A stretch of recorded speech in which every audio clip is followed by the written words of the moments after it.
সোনা, সোনা, ফাতিমার আজকে 3 দিন ধরে খুব জ্বর। হ্যাঁ, খুব জ্বর আম্মা। হ্যাঁ, এত জ্বর, গা হাত পা পুড়ে যাচ্ছে আমার মেয়েটার। মা, জ্বরটা কমছেই না। ওর এত জ্বর কখনোই আসে না। তোমার মেয়েটার এত জ্বর এসেছে, দেখে নাকে আবার সর্দি আছে। বুঝছো না? আর এই যে নাপা খাওয়াইছি, নাপা খাওয়াইলে তো জ্বর কমে যায়, এই জন্য সবসময় নাপা হাতে ধরে রাখে, যদি জ্বরটা আর কমে যায়। কত বুদ্ধি। মা, আম্মা, কষ্ট হচ্ছে। 102-এর উপরে জ্বর ফাতিমার। ও কোনো রকম মাথায় পানি দিতে দিবে না, আবার জ্বর মাপতেও দিচ্ছে না। খুব কষ্ট করে জ্বরটা একটু ওর বাবা মাপছে। মা খুব জ্বর আসছে আমার সোনাটা। ওর একবার টিকা দেওয়া হয়েছিল 3 মাস বয়সে, তখন জ্বর আসছিল। এ পর্যন্ত আল্লাহর রহমতে আর কোনো জ্বর টর আসেনি, কিন্তু গত 2-3 দিন ধরে আমার মেয়েটার শরীর এত খারাপ। আমার মেয়েটার জন্য আপনারা সবাই দোয়া করবেন। আপনারা অনেক ভিডিও দেখেছেন।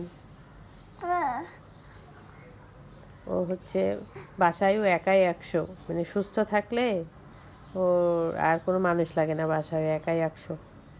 মানে এত সুন্দর করে খেলাধুলা করে বাসায়। আমার সুস্থ মেয়েটা হঠাৎ করে অসুস্থ হয়ে গেছে, আর জ্বরটা একটু কমছে না। এত যে ওষুধ খাওয়ানো হচ্ছে, জ্বর কমছে না। আল্লাহ করে যেন জ্বরটা কমে যায়, হসপিটালে না নিতে হয়। ও যে ওই ওষুধটা একটু মিষ্টি চিনির মতো, এই জন্য ওই রকম করে মুখে দিচ্ছে। বুঝছো না? তারপরে ফাতিমা যথেষ্ট শক্ত আছে। মা, তুমি বলো আঙ্কেল আন্টিদের যে আমার জন্য দোয়া করবেন, আমি যেন সুস্থ হয়ে যাই। বাবাকে ডাকছো? বাবা, সোনা, আম্মা, আম্মা,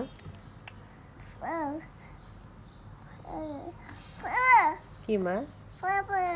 বলো আমার জন্য দোয়া করবেন, আপনারা আমার জন্য দোয়া করবেন যাতে আমি সুস্থ হয়ে যাই। বাসায় আমি একা, আমি আর ফাতিমা। মানে ও একটু অসুস্থ হয়ে গেলে, আমরা যদি কেউ অসুস্থ হয়ে যায় খুব অসহায় হয়ে পড়ি। ওর বাবা কদিন আগে অসুস্থ ছিল, তারপরে আমি আজকে আমার 2-3 দিন ধরে জ্বর। ফাতিমার জ্বর, আমার জ্বরটা একটু কমছে, কিন্তু ফাতিমার এত জ্বর, ওষুধ খেয়েও আমার মেয়েটার জ্বর কমছে না।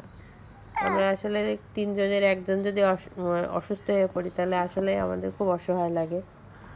বাসায় যে একটু রান্নাবান্না করে দেবে সেরকম মানুষও নাই।